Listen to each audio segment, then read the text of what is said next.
It's Brian Preston, the Money Guy. Here's the next question, Brian. This is from Sundar. How many different ways are you throwing horseshoes, hoping that you hit it right? I'm hoping so. I don't know if I got it, but because one of the easiest ways to upset somebody, get their name wrong. But if say their name wrong. If I say it 4 different ways, odds are I'm Okay. going to say it right. This is from. Have grace on both, please. This is from. What multiple of income should your house cost? Can you also talk about renting versus buying, especially in high cost of living areas? Thanks for your excellent content. I think Sundar has the same question a lot of folks have right now. Maybe he lives in one of the coasts or a really hot market, and he's trying to figure out, well, one, how much house can I afford? How do I know how much house to buy?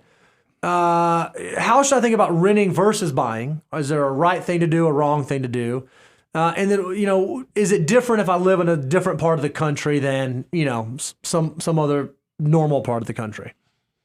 This might be a little bit of a wandering journey, but you'll bring it back into focus. Bring it back into scope. But I'll go ahead and answer since I want to pontificate a little bit or get on my soapbox.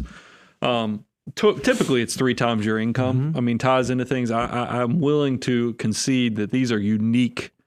I would even say once in a lifetime type things where you're like, man, just the weirdness of the moment has made me feel like saying that you should be able to go up to 4 times your income might not be the craziest thing if you're in some of these hot markets. And I even have an example. I mean, this weekend, my wife and I, because it's been cold here in Tennessee, the weather broke and we got it to like 53, 54 degrees outside and the sun was shining. And my youngest said, hey, can we go for a walk as a family? And how could you say no? Absolutely. When you get such cuteness saying that. So we start walking and we look down. Well, we get to the neighborhood that's right below us. And now look, there was all the playoff games that just started at 2:00 too here in Central Time. So I was like, man, somebody is having an awesome party here for all the pro football games and the playoffs.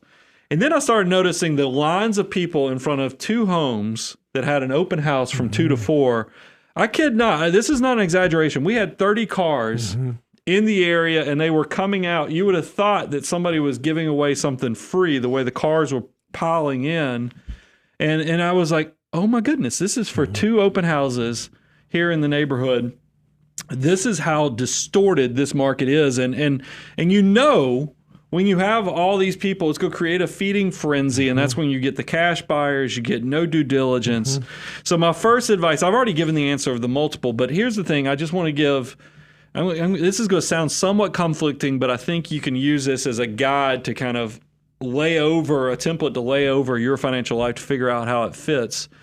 Is that I do want you to be somewhat aggressive in your thought process towards real estate if you're going to be in the area for the long term. Meaning if you're going to be there for the next 7 to 10 years, the pricing becomes less important than it is if you're only going to be there for 3 to 5 to 6 years.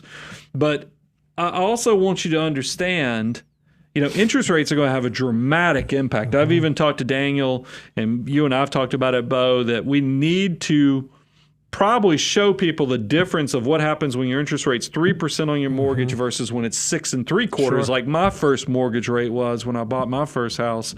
It dramatically changes things.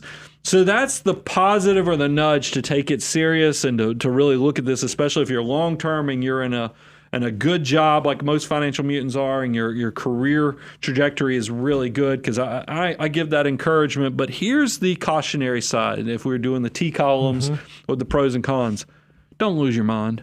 All this stuff with throwing out due diligence and so forth is causing me to, I really just don't know that I like that, because I've seen situations where people know they have a dog, a dud, a problem with a piece of real estate that is going to cause significant issue on this piece of property, this house, for many years to come.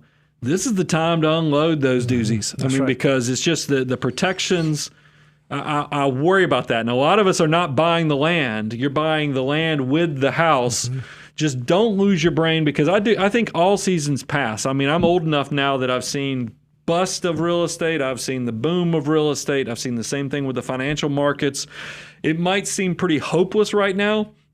And that's where I guess that answer of do you rent versus own, if you're in a situation where it's less than, you're only going to be there less than 7 years, and you're really stretching yourself to where you're not saving anything, you're not investing, you don't have cash reserves because all you're thinking about is deploying it in this house, hit the pause button and know that this too will pass, so that you can kind of understand. So I hope because this is the part of why I know I'll never be out of a job as a financial advisor, is that when it comes to actually deploying your army of dollars, it gets complicated. There's a lot of variables, and I've tried to give you enough, breadcrumbs of how you ought to think about it and nuggets of information, but it is not, a black and white decision. There's a lot of gray built into the good financial decision making. Yeah, there's two numbers I'll kind of remind you of. When it comes to how much housing you can afford, you want to make sure that your monthly housing service does not exceed 25% of your gross income, right? So take your monthly income, 25%.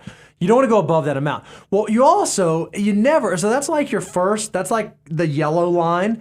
The red line is you don't want all of your debt service across, if you have student loans, credit cards, auto debt, housing, all of that. You don't ever want that to exceed 35%. So you just kind of got to keep those two in your mind. Unfortunately, if you're in a high cost of living area, you do have to start thinking about, are there creative solutions I might think of? Like maybe even renting is a really high cost thing in a high cost living area.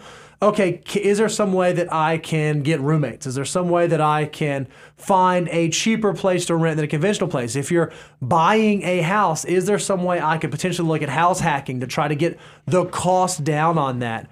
It's a weird time, but you said it best, Brian. I think this too shall pass. We don't know when, we don't know how, we don't know what it will look like, but you don't want to stretch yourself way too thin and then have something catastrophic happen and you're stuck holding the bag. Because we saw that so many times in 2008 and 2009. Make sure you continue to abide by sound, solid principles that stand the test of time, and you'll keep yourself protected. Yeah, and I'd kind of add two little anecdotes. I like, this is why we say if you're under 45 years of age, and in that messy middle part of your life, I don't have a problem with 30-year mortgages, because I think it will allow you a little more flexibility on what you can afford. And it's the same thing if it's your first home, not the upgraded house, but your first home. I'm okay with you putting down the 3 to 5%. There's nothing wrong with that. I know in financial dogma, it's typically 20%. But if you talk to other financial mutants and ask them how much they put down their very first house when they were in their late 20s, early 30s, you might be surprised to find out it was 3 to 5%. So I give you that grace to go put down less, go do a 30-year so that you can make a little more oomph with your purchasing decision, but don't lose focus on the why of long-term, because houses can be awesome, but I do worry, what is this? How does this all play out over the next 10 to 20 years? That's why you want to make sure you put those guardrails up that Bo shared so that you can make sure that you're kind of doing all things well. You're wealth building, but also creating a great house for your family. Love it.